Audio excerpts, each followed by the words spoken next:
All right, the Michigan Wolverines just got some good news on the recruiting trail. I want to talk all about that. Of course, we're going to start talking about the game against Nebraska as well.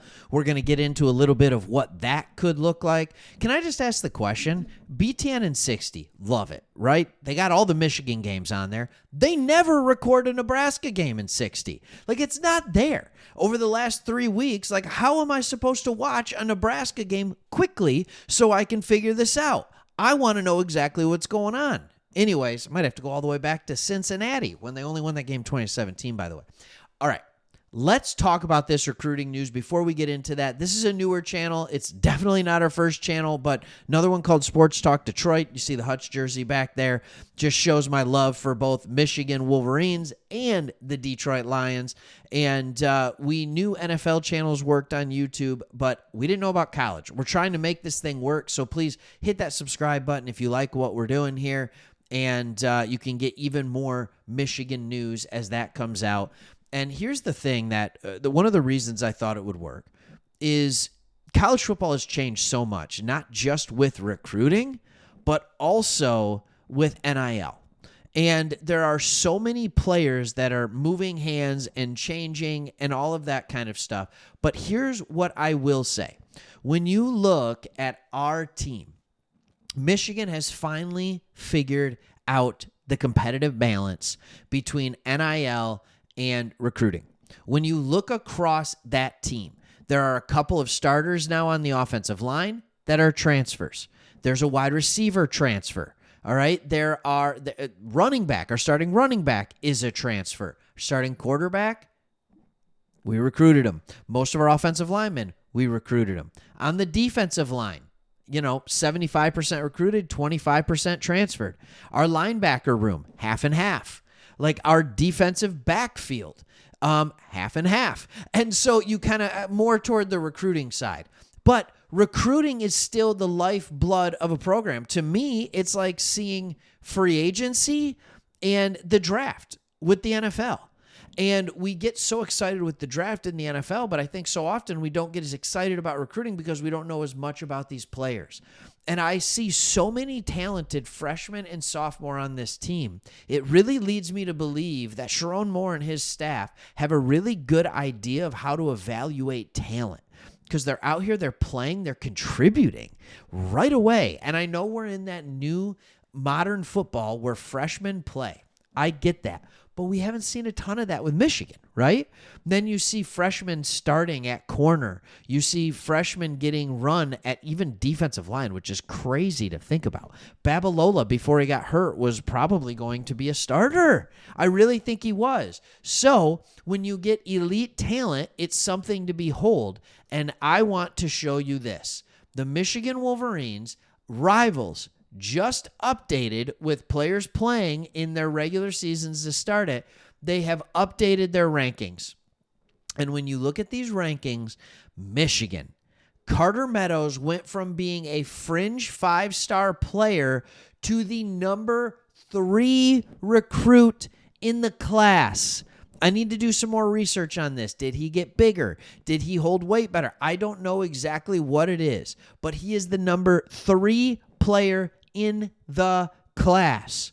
Savion Hyder went from being a 5-star, a lock at 5-star, but like number 20 overall, into the top 10 at number 8.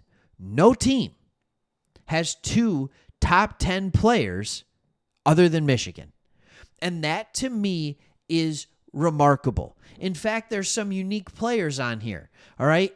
Miami, I get it. Jared Curtis, like this is just a weird top 10.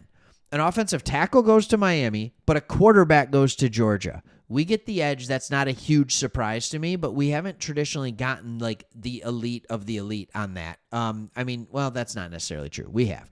All right. Offensive tackle, Utah. That's unique. All right. Great line play, great coach. They just don't usually get those. LSU, that makes sense. SC getting a top 10 recruit makes sense, just not at edge. Maryland getting an edge at a top 10 makes no sense.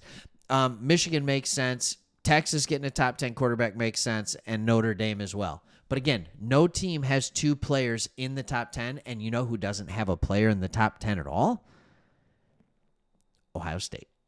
Not till 14 are they up there. Oregon, 15, right? When you look, Penn State, not even on this list. When you look at the Big Ten, the only two Big Ten schools to have it outside of us are SC and Maryland, just not what you'd expect. So, yes, this is important, if I can be completely honest, to get that elite talent.